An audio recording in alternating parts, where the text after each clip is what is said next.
कर्नाटक के मुख्यमंत्री सिद्धारमैया मुडा मामले में एक बार फिर से मुश्किलों में फंस गए हैं और इस बार उन्हें अदालत से भी जोरदार झटका लगा है। नमस्कार, लिबरल टीवी देख रहे हैं आप, मैं हूं हरमोहन तिवारी।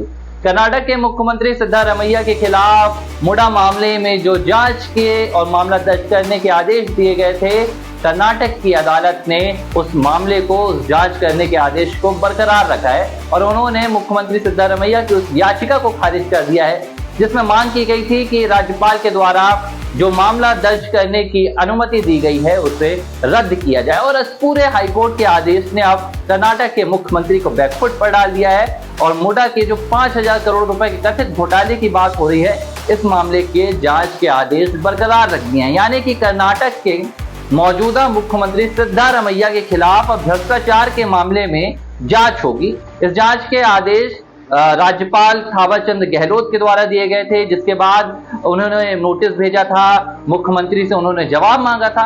करीब 26 जुलाई को ये नोटिस भेजा गया था। 1 अगस्त को कर्नाटक की विधानसभा से ये नोटिस लौटा दिया गया। कैबिनेट ने नोटिस लौटाया और कहा कि भाई आप कर्नाटक के मुख्यमंत्री के खिलाफ इस तरह जांच के आदेश नहीं दे सकते हैं। हालांकि इसके बाद जांच के आदेश दिए गए थे और कर्नाटक के मुख्यमंत्री पूरे मामले को लेकर कर्नाटक हाईकोर्ट भी पहुंचे, लेकिन अदालत ने भी कह दिया है कि मामले में जांच की जरूरत है। यानी कि अब मामला दर्ज होगा और कर्नाटक के मुख्यमंत्री की ये जो पूरे मुडा मामला है इसमें जांच होगी। बता दें कि ये पूरा मामला मैसूर अर्बन डेवलपमेंट अथॉरिटी से जुड़ा हुआ है, जिसे मुडा नाम से पुकारा जा रहा है। ये एक जमीन घोटाला बताया जा रहा है जिसमें कर्नाटक के मुख्यमंत्री सिद्धारमैया और उनकी पत्नी कहीं ना कहीं आरोपों के घेरे में आ रही हैं और कहा जा रहा है कि इसमें करीब 5,000 करोड़ रुपए का घोटाला हुआ है, जमीन की जमकर धांधली हुई है। अब इस पूरे मामले को लेकर राजनीतिक बयानबाजी भी शुरू हो गई है। भारतीय जनता पार्टी के प्रवक्ता है शहजाद पूनेवाला, उन्होंने कांग्रेस को भ्रष्टाचार की दुकान बताते हुए कर्नाटक के मुख्यमंत्री को अपने पद से इस्तीफा देने की मांग कर दी है। क्या कुछ कहा है शहजाद पूनेवाला ने, पहले आप सुन लीजिए। सत्यमेव जयते। कर्नाटका हाईकोर्ट ने जो गवर्नर के द्वारा sanction for prosecution chief minister Siddaramaiah के खिलाफ दिया गया है उसको अपहोल्ड किया है और सिद्धरमैया जी की पिटीशन को खारिज कर दिया है। इंटरिम रिलीफ भी नहीं दिया।